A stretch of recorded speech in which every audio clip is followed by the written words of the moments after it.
I'm Gabe. I have a passion for learning about businesses and the visionaries behind them. I'm on a journey to uncover what life events have connected these entrepreneurs with success. This is Connecting the Journey.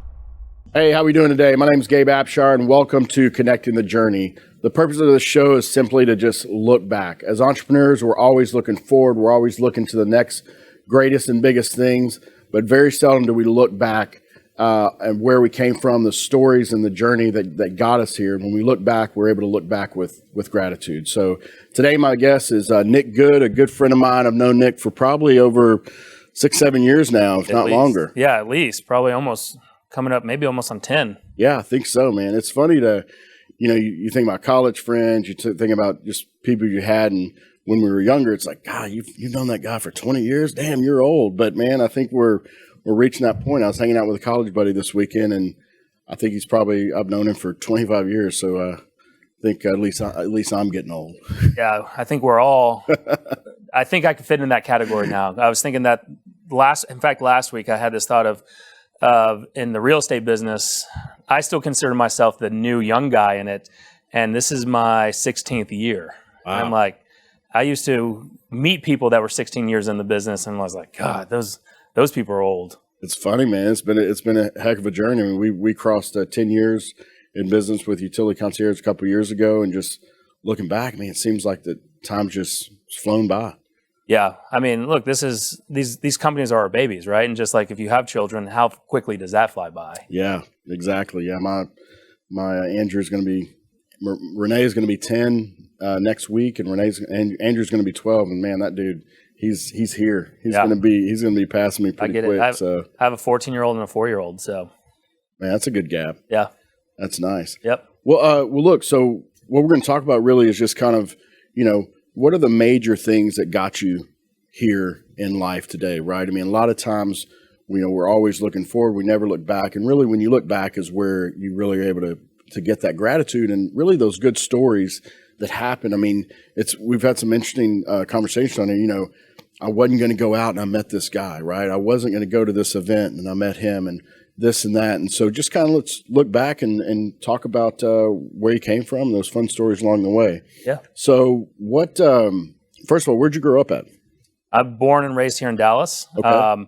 And grew up in Plano. So I went to Plano schools and typical middle class life. So I wasn't on the west side of Plano. I'm an east sider. Okay. Right. So and I played football, and in 10th grade I got hurt. I weighed about 310 pounds.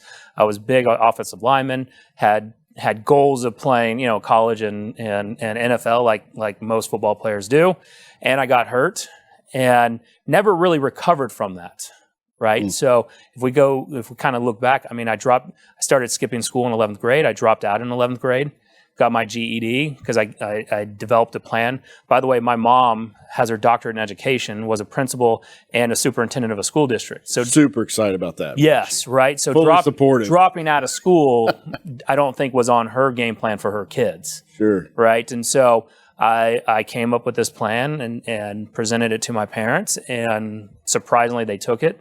But I had lost all my friends, right? My friends were still playing sports. I was no longer I identified as the jock. Yeah. And that I no longer had that identification, and I felt lost.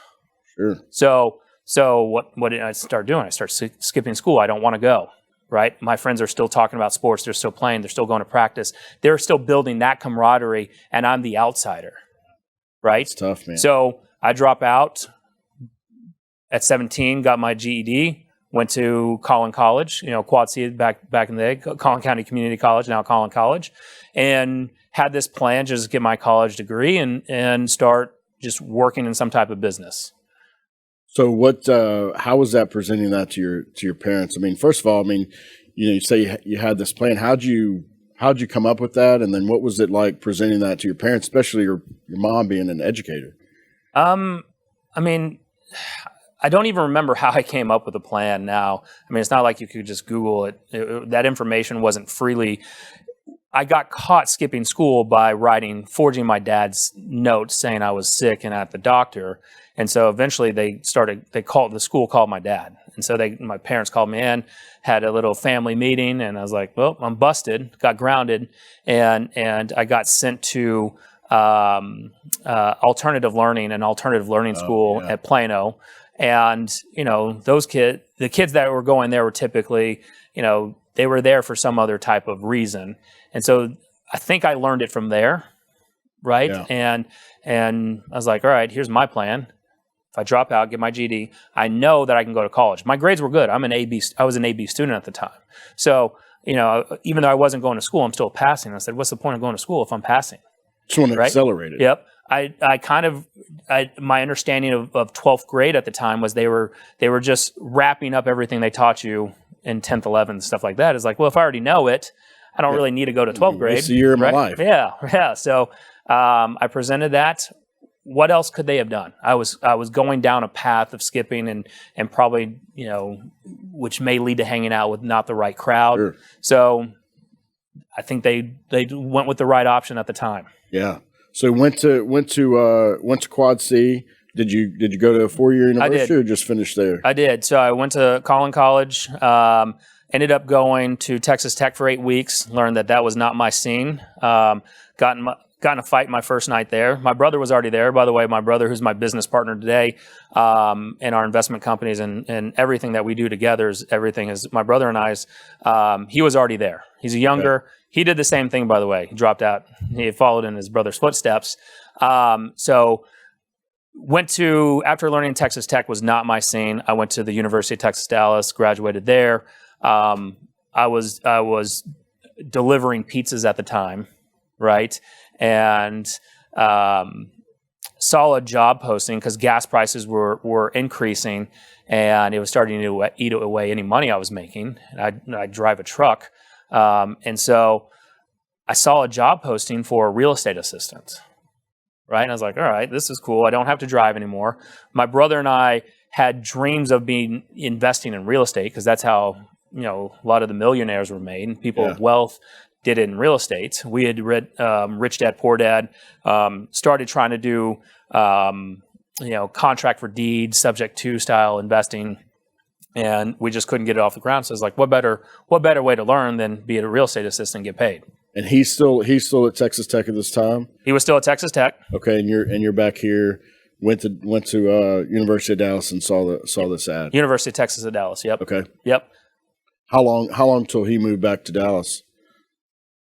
Great question. So I graduated in 2007. I think he was already back. Okay. So he was already back, and he was working in oil and gas. He was in the boiler room, making thousands of phone calls to people, high accredited net worth investors, and saying, hey, come invest $100,000 or more in this oil well project, and if it hits, you get paid, and if it doesn't, you've just lost $100,000. So he was doing that, and I went into the real estate business. Nice. So what was that first broker you went to work for? Robbins Real Estate, J. and Mindy Robbins. Okay. Yep, out of Richardson, Texas. Nice, right here in your backyard. Absolutely. What was that? So, real estate assistant. What were you doing? I mean, man, I was the worst assistant. I still talk to Jay and all the time. I'm like, man, why did you hire me? Like, I look back on that knowing that if I'm your assistant, God help you, right?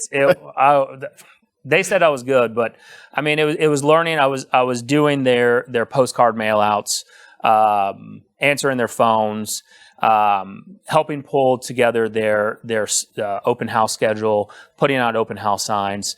So, kind of a utility type player for that. Nice. And while I get that that was helpful, again, I just see how disorganized I am even today. I'm like, not your happy place, not your unique ability. That definitely was not my place. Yeah, mine either.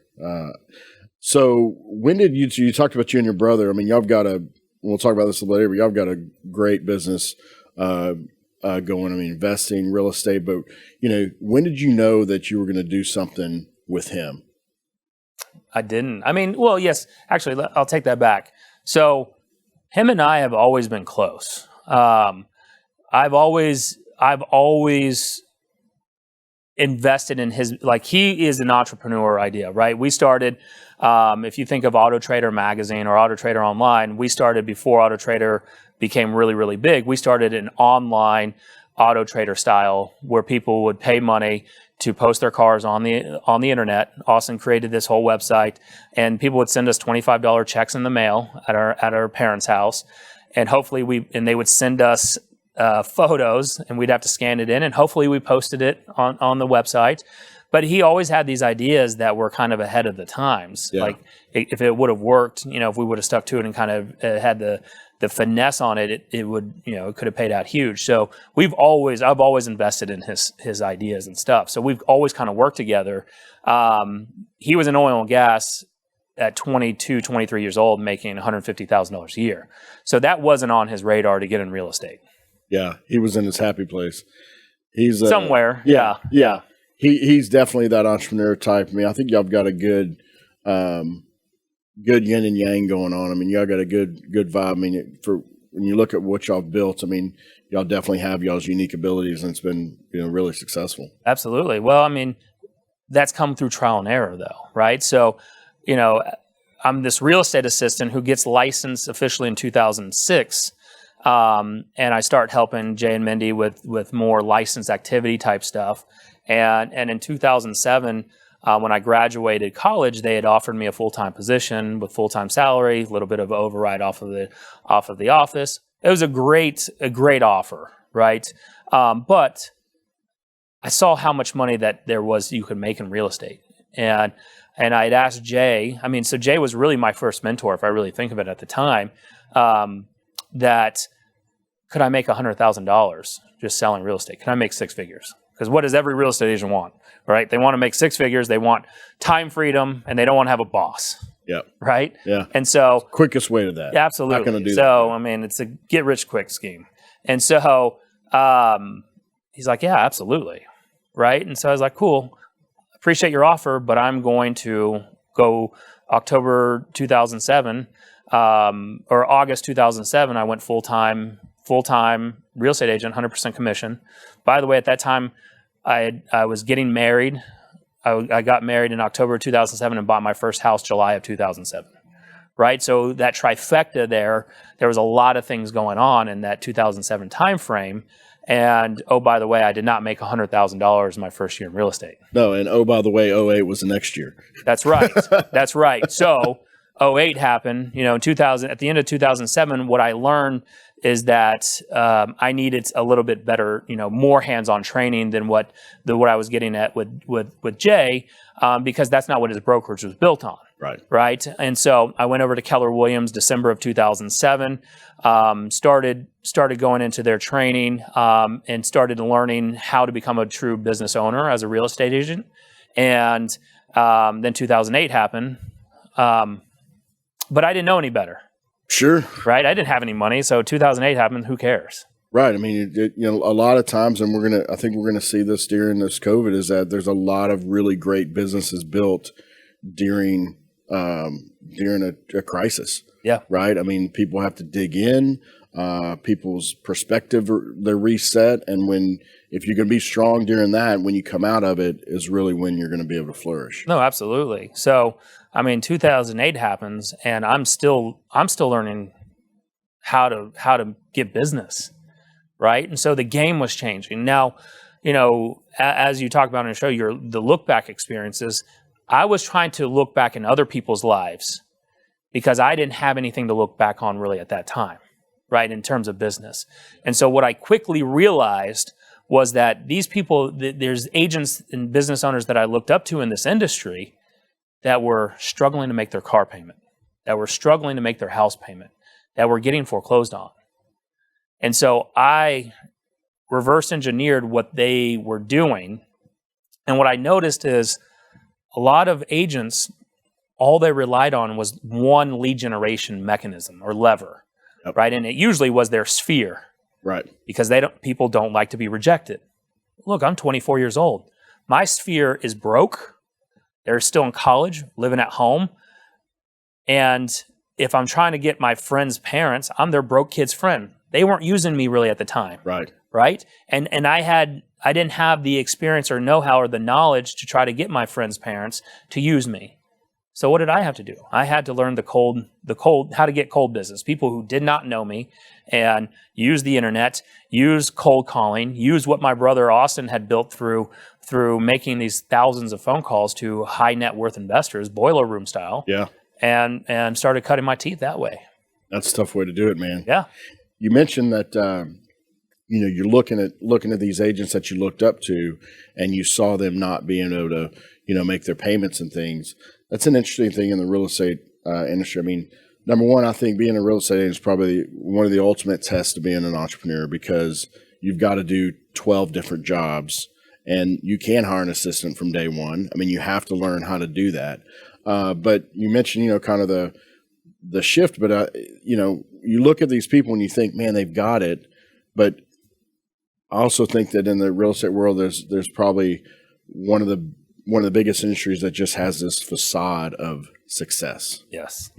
And '08, you really got to see behind the curtain and see what they were doing. And like you said, you re-engineered a plan that could change the way that traditional real estate was done. Well, if you build your business on the only thing that you know how to do with that's going on at that time, and supposedly that's the worst that it's ever been. Well, if this is the worst it's ever been, I have nothing to compare it to. So to me, this is just normal business. Yeah. Right? You just start from scratch. Absolutely. This doesn't work. I'm not going to do that. I'm going to go and do this. So I was blessed to enter in really the business at that time. Not in '06 when I was in it as an assistant, but I wasn't forward thinking enough to think I was going to be truly a real estate agent or a business owner. I thought this is just a stepping stone. Maybe I'll invest in real estate. I'll go get a real job. But 2008, what 2008 taught me, and by the way, 2008 sucked. It wasn't as great as I'm probably making it sound right now, right? So, I mean, I started getting deals. In 1 month, I had 8 deals under contract in 2008, right? And this is as things are, this recession and the financial fallout is starting to really build. And had 8 contracts on it. I mean, I felt like Superman, right? I had the stagger when I was walking. I'm like, I'm ready to go to the casino because that's my vice. Yeah. I'm counting all the money. And then all of a sudden, it all falls apart. First time and hopefully only time I struck out that month, all my deals fell apart and never came back to life. So you had 8 deals on the table. You're like, I got this. Yep. And they all fell out in 1 month. All fell out in 1 month. Wow. And, a lot of it had to do with people losing money in the stock market, right? I was working I had somehow worked my way into a active adult retirement community. And so I was starting to do a lot of deals in that. And with that falling out, I started to look for jobs. And here's the thing. I wasn't running my business at the time. I'm running it like a 24-year-old. Yeah. Right? Sleeping in. Single agent. Single agent. I'm sleeping in. I'm not working that hard. Just doing busy work, staying out late. Typical agent stuff and typical young 24. I got 8 deals. Like, I'm sleeping in. I'm going out. I'm partying. Like, it's working. Yeah. Right? And then it all falls apart. And I don't know where my next check coming from. And so what do? Well, I so maybe I'm not cut out for this business. I start to question whether I have the staying power or if this is what I really want to do. And because I didn't have the passion to show homes, right? I didn't wake up like, and I love looking at houses. Yeah. Let's take anybody and everybody through this house, right? That wasn't my passion. And that's a good question. I don't want to cut you off, but like, the other thing that I see in real estate is that people have passions. They have unique abilities. Like, so what do you think your unique ability is in the real estate industry? Because in 2008, I didn't know what it was. Yeah. Right. There wasn't a passion. There was a passion to make money. Right. There was a passion at that time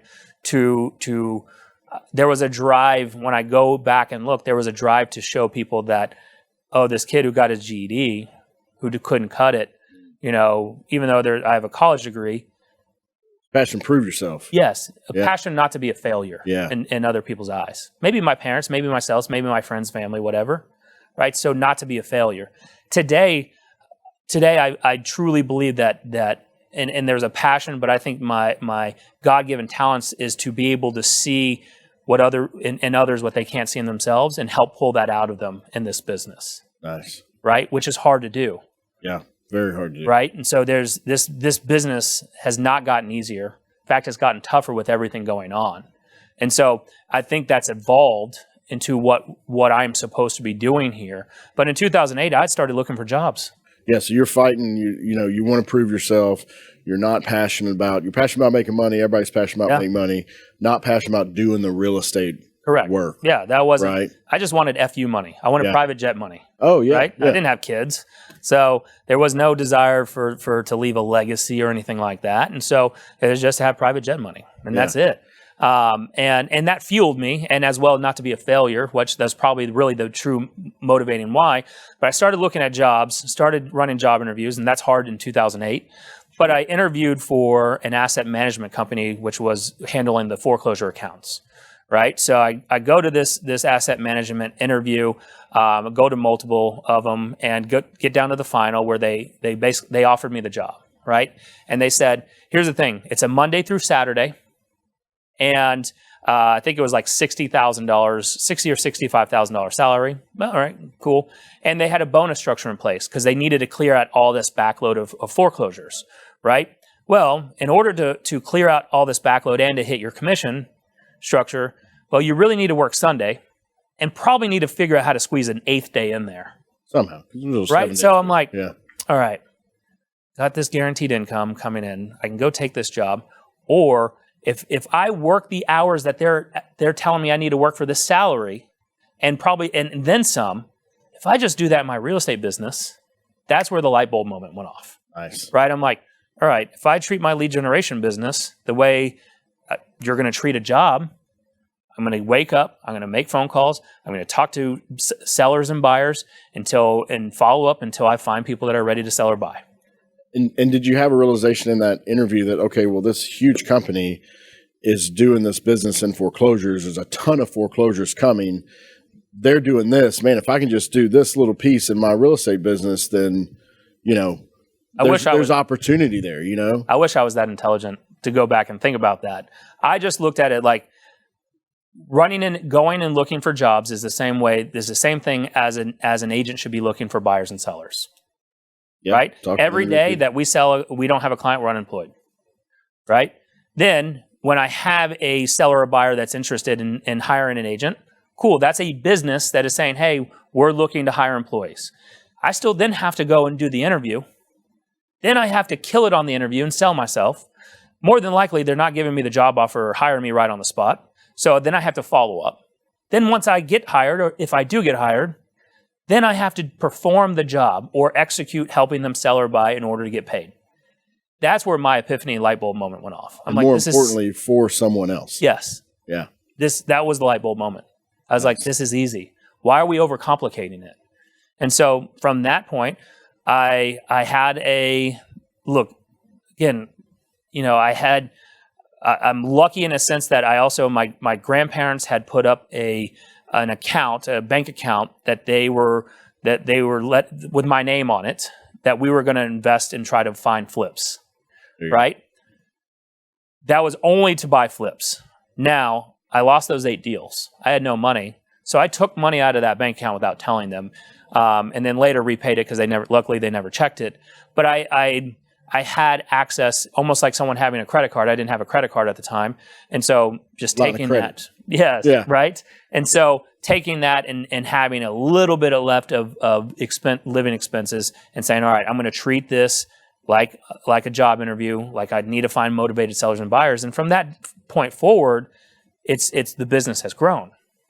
So let me back up a little bit. So your grandparents believed was that for you and your brother? No, it was kind of just for you that said, hey, you're going to get in real estate. I'm going to put some money aside for you when you get going to do some flips. So they were interested in us finding flips, right? The foreclosure crisis was happening, or me finding flips. I had no business finding flips. I just read it in a couple books, and we hadn't done any. Austin and I did not partner up until 2009, so we weren't in the investment business or that game, yet. Okay. Right. So they just put money in that account, showing maybe good faith. That's awesome. Yeah. Look, it's all kind of perfect timing and luck. Yeah. Just like getting into this business and going full time when everything hit the fan is kind of perfect timing. Yeah. Some see it as bad timing. I see it as perfect timing. Yeah, I can resonate with that a little bit.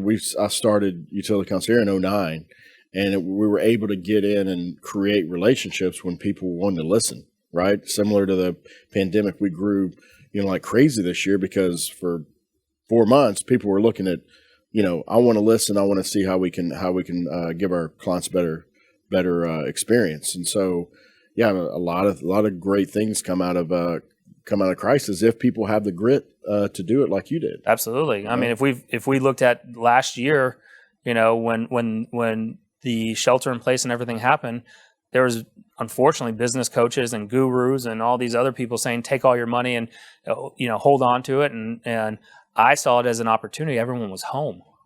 Yeah. So I tripled our ad spend during that time, and our business, we had our best year ever last year. Heck yeah, not only home, but they're home, and they want a bigger home, and they want a home with more outdoor space. Even if I were to have lost, if I didn't do as well last year, I saw it as a branding opportunity, knowing that, look, we are resilient, knowing that we will get back to some type of normal. So if I'm having the eyeballs at home, I'm going to get in front of it, and our ad costs were cheaper because everyone was home. Yep. So I just saw it as a way to get in front of it. I mean, and when everyone's running out, they say, look, when everyone's running out, you should be running in and figuring out that solution. And that's what we did last year.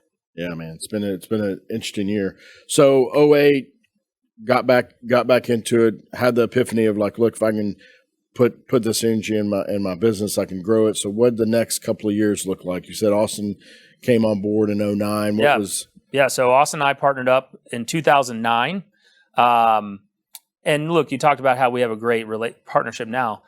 2009 and 10 were rough because he came in as a real estate agent, not as an investor. Mm. And so we had to learn our roles. You can't have two chiefs, right? And so, there were some, there'd be times there were arguments, disagreements, and all out, just blowout fights. True, man. I mean, so in 2009, we're trying to figure this out. And how do we go about this? Austin, what we quickly learned, is not the person to run appointments. He's too blunt, too honest. He would tell you if your house looked like shit, he's going to tell you. His bedside manner is not the greatest. Yes, right? Yeah. So, he's going to let you know. And so he's going to lose more clients than he gains. And so what he's great at is he understands the systems and putting the systems in place, right? So he became our system builder. He was an amazing technology guy and started putting those systems in place and helping me. I'm a sales guy. I'm a sales and marketing. That's what I love. And so I just look at it like, all right, just tell me the number of sales I need to make in order for the revenue to come in. Right. And so, he's like, make these calls, follow up. And so is putting better systems in place. Did he teach you a lot of things he learned from that boiler room? He's coming in a year after you had the epiphany of like, look, I just need to hit the phones. Did he help you kind of put some systems in place there? In essence, he did. And I mean, what we did is we ran old school. Like I had a 1 through 31 accordion file. And I was like, all right, talk to Gabe. He said to call back next month. All right, I'm going to call back next March 2nd. Or if that second fell on a Sunday and I wasn't making calls that day, then I'd go back to that, the previous, pull up on my accordion file. Like, all right, cool. And so we were just running old school and running on paper. And I would just run, all right, tally marks. All right, called Gabe, left voicemail, wasn't home, or the notes. And just running the numbers, man. Absolutely. Law of averages. Yeah. And so, it's a contact sport, right? Yeah. Math doesn't lie on that kind of stuff. And so Austin instilled that part into me, right? What we learned was, his desire to build a real estate agent business was not there, right? And so it's cool. So in 2010, we had an opportunity presented to us to buy a short sale. And so we ended up buying and contracting on a short sale. We flipped it for like 40 grand profit in less than 90 days. And so we realized that was the space Austin needed to be in, and thus A&G Development, or A&G Investments. Back then, we didn't really have a name for it, but today it's called A&G Development. It has evolved from 2010 to today to something pretty phenomenal. Yeah, so he found his unique ability, right? Not talking to customers. You can be blunt with banks that you're dealing with short sales, right? There's no emotion distressed in it. homeowners, right? Right. They want to get out there, and then I'm sure he's great running the construction side and running crews. Yeah, so we have the land development side that builds multifamily for rent communities with duplexes and townhouses and now apartments, as well as assisted living facilities. And we have, our hand in self-storage and all that other good stuff. So, I mean, that A&G development group has over $100 million of investment holdings. And it'll be 11 years this year. That's pretty great. Not terrible. Not at all. So that's all him, that he found his passion. Yeah. Right. And so I stayed the lane with the Good Home Team in our residential course. And so, and that focus has been continuing to grow. And then as we continue to grow, we started bringing agents on, and then it started to be able to pour into our agents and make it duplicatable. That's awesome. That's when did the team trend start? I mean, I think, I've been around agents for, 10, 11 years now. I think for me, it's always been something. I know that's something that Keller Williams has preached for a while, but when do you think that started? I think it really started in that 08, 09 timeframe, right? And so, I mean, when I went to Keller Williams in 2007, beginning of 2008, there were some teams there. It wasn't a popular concept yet, right? And so about 2009, 2010, we made our first hires in 2009. Actually, 2010 was our first hire, which was an inside sales caller. So we did it backwards, and then we quickly hired an assistant, and then started bringing on agents at the middle to end of 2010 to represent our buyer clients, because our focus was you can only work so many buyers at any given time, right? Really, it's about 5 to 6 buyers at any given time, because you got to drive them around, got to show them, got to write the contracts. There's a lot more physical time involved versus trying to go after and work seller clients. Right. So you saw pretty early on the benefit of a team. I mean, being able to put yourself in more than one place in one time and be able to duplicate y'all's process. Yes and no. I mean, our team was up until 2015. It was all the Nick Good show, right? It was more to protect my time. Sure. Right. And so you could focus on things, but I mean, there's a ton of agents out there it's the agent show. Like there's no assistant, there's no one calling. And you know what I'm saying? I mean, so early on you at least had a assistant, had somebody outbound dialing, setting leads for you and things like that. Well, and look, as we progressed, I got divorced because of this business. Remember, I got married in 2007. I got divorced because of this business, right? I worked too much. I had neglected my marriage, and it ran its toll, right? Yeah. As unfortunately, probably a lot of entrepreneurs go through this. And so, when I met Heather, my wife, she's like, if you can't figure this out, you're going to be divorced or you're not going to be married. Right. And so this is my now wife. Your now wife. How long did you get divorced? How long was you got divorced? 07 and then 07, probably 2013, 14 timeframe. Yeah. Yep. Official divorced. Right. Yeah. So, I mean, there was separation, but, somewhere probably, I think 13 it was, somewhere around that.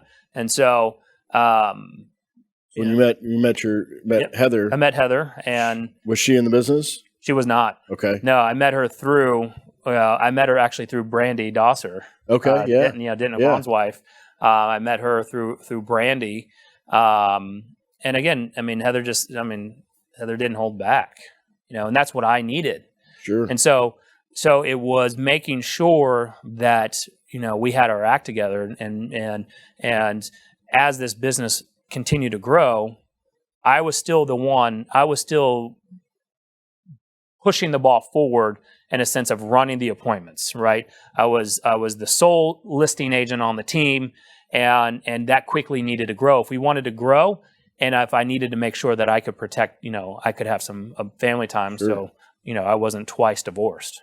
Well, that's awesome. I mean, you were able to go back on that experience that you had with your first wife and say, look, it's not going to happen again, right? I'm going to put some things in place where I can have that work-life family balance. And it sounds like Heather that was a non-negotiable for her. Yeah, absolutely. Yeah. When I think, look, we talk about looking back and trying to use this as building our business forward, but we should be also looking back and figuring out how to make sure that we still build the business, but also can get our life back too.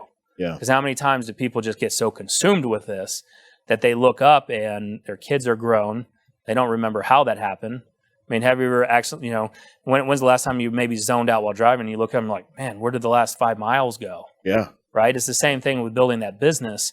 And now you look up and your kids are gone, and you can't enjoy those experiences. And it's funny you say that, because what did we say in the beginning when people got in the business to make $100,000, have freedom of time and all this? And man, if you don't make that a priority and you don't keep that as one of your values, man, the business can sweep you away. And it's you basically build in your own prison cell. Yeah. Right? Because look, when you're creating a job, not a business. Absolutely. Because look, you have freedom of time.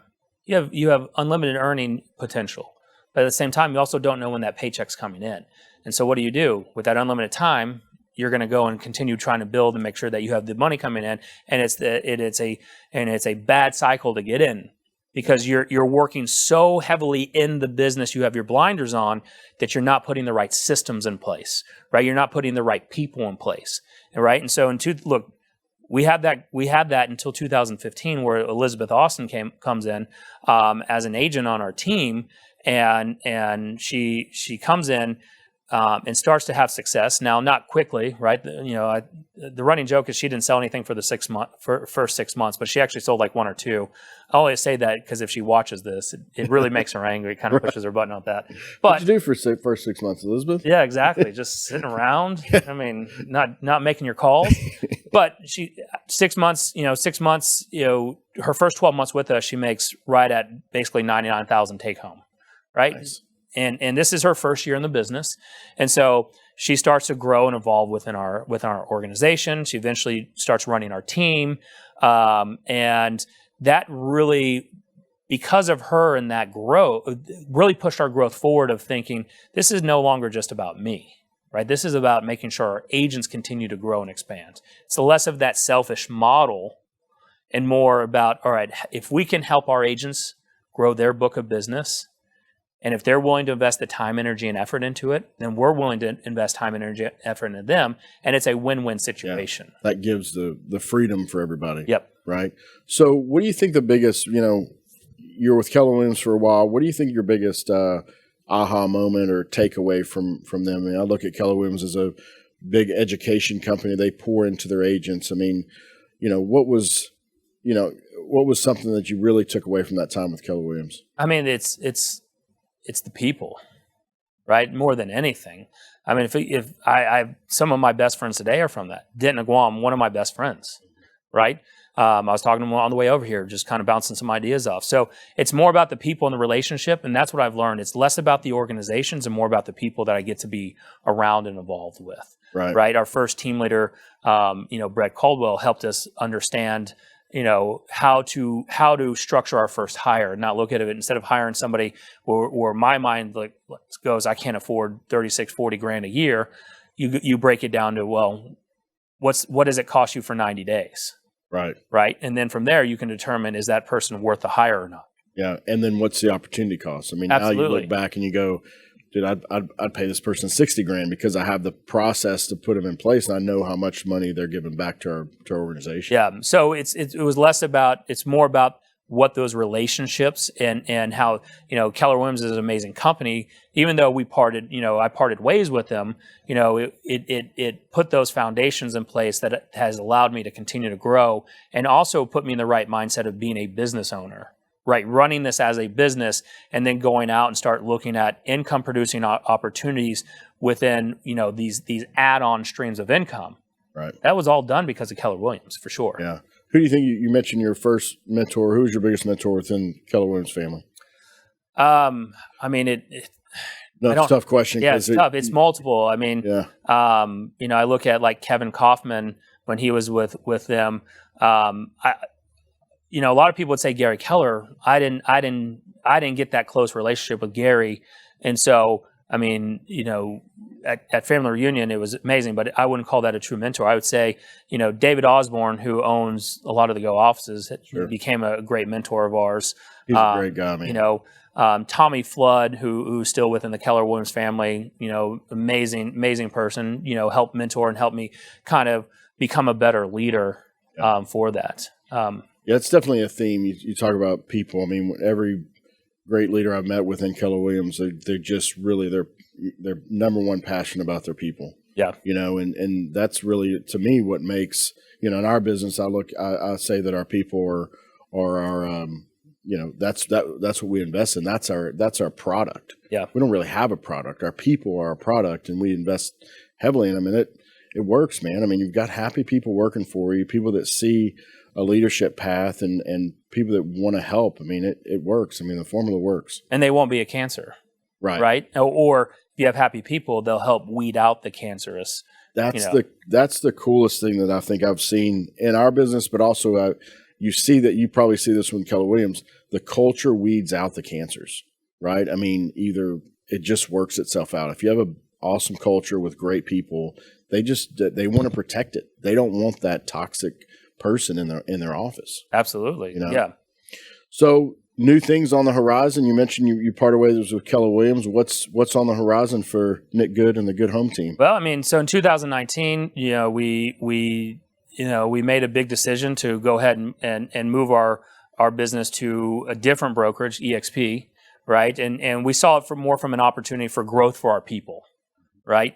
How big Keller Williams is, it can limit the opportunity growth within a team's organization like the Good Home team. So I looked at this new venture and this new move to help better and put our people in a winning financial position, right? And so EXP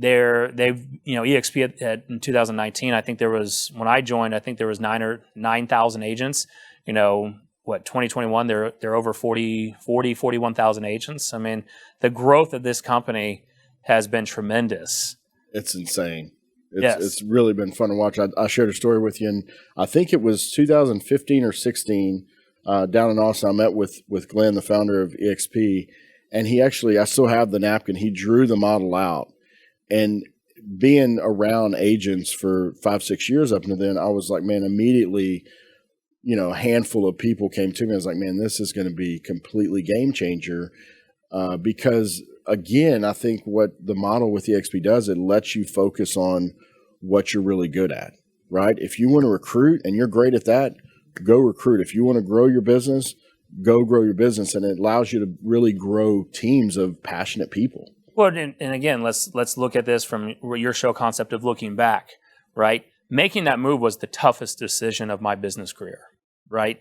I mean, I've been with Keller Williams since 2007. Amazing relationships. I was in the process of looking at opening a franchise with them, and what got me open-minded, because I turned down EXP opportunity. I can go back and show messages where the people today, I mean, they're multimillionaires because of the company, and I was rejecting them in 2015 and 2016, right? And so what my aha moment in looking back and what I have tried to make sure that I don't do again is to be closed-minded. I say, all right, I'm a business owner.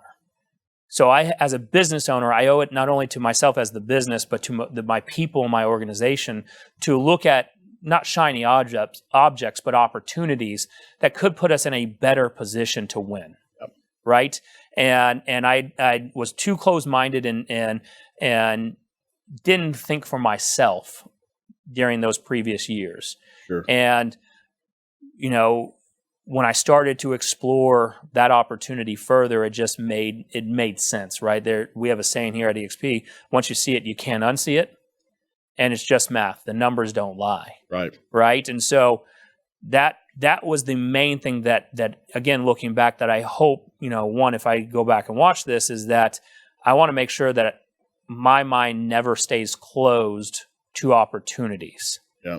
Because as business owners, if we call ourselves an entrepreneur and business owner, then we should be looking at every opportunity to help, one, push, make us more profitable and put our people in a better position to win.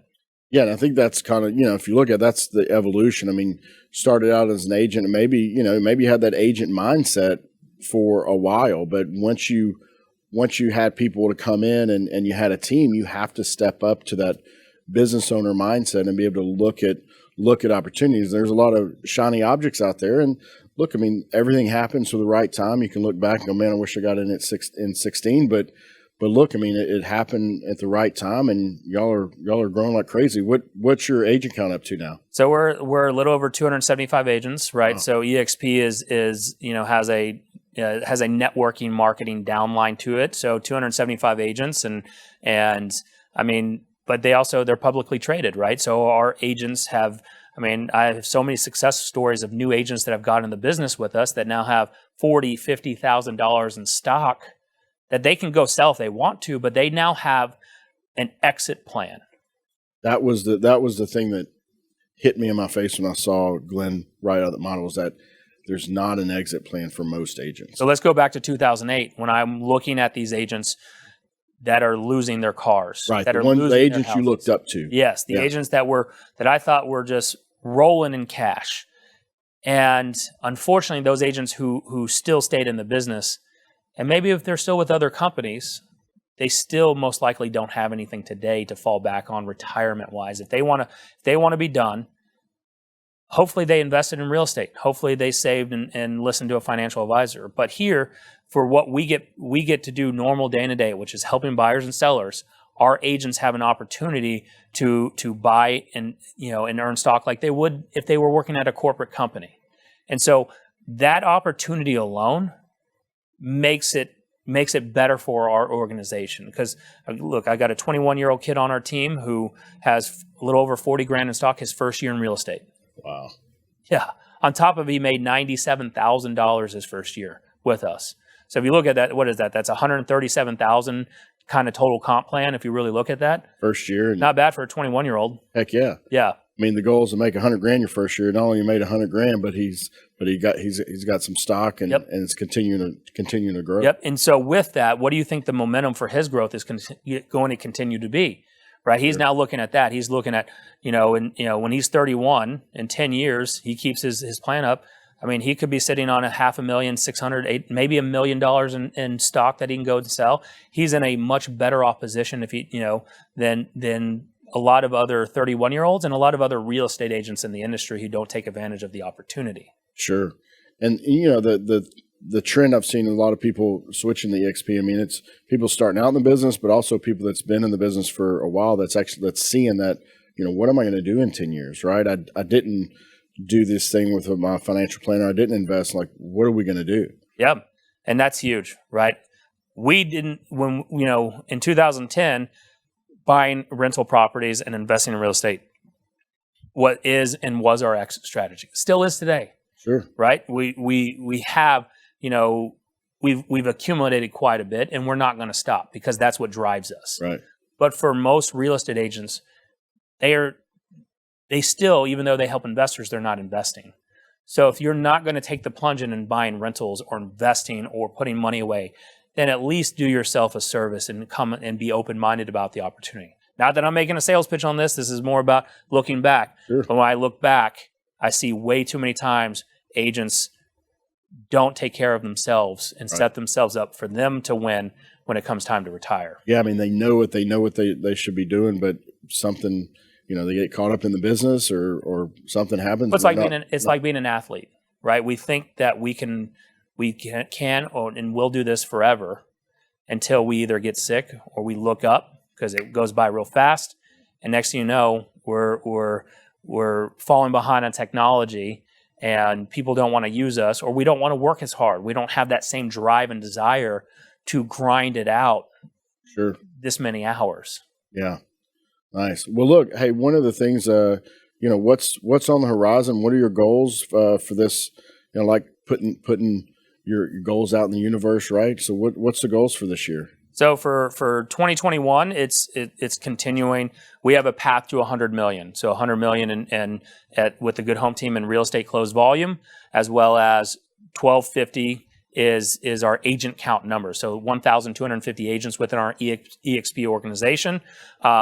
And then for our investment company, it's continuing to finish out the projects we have to make sure that we get a good return for our investors who have believed in us and invested in our projects, Sure. as well as continuing to look for more for rent type of land in communities that we can go into by maybe, we've looked at RV parks, we've looked at mobile home parks, something that has a value add type opportunity to it. Value add and reoccurring revenue. Yep. Reoccurring is my favorite. Yeah, that is my favorite. Well, hey man, thanks for spending the time with us. It's been, I haven't chatted with you in a while, but it seems like we just picked up where we left off. It's always fun to see what you and Austin are up to, and I should probably have Austin on the show. I think it'd be fun. He would be great. Yeah, absolutely. Well, cool. Well, thanks for spending time with us today. Thanks to you, man. Yeah.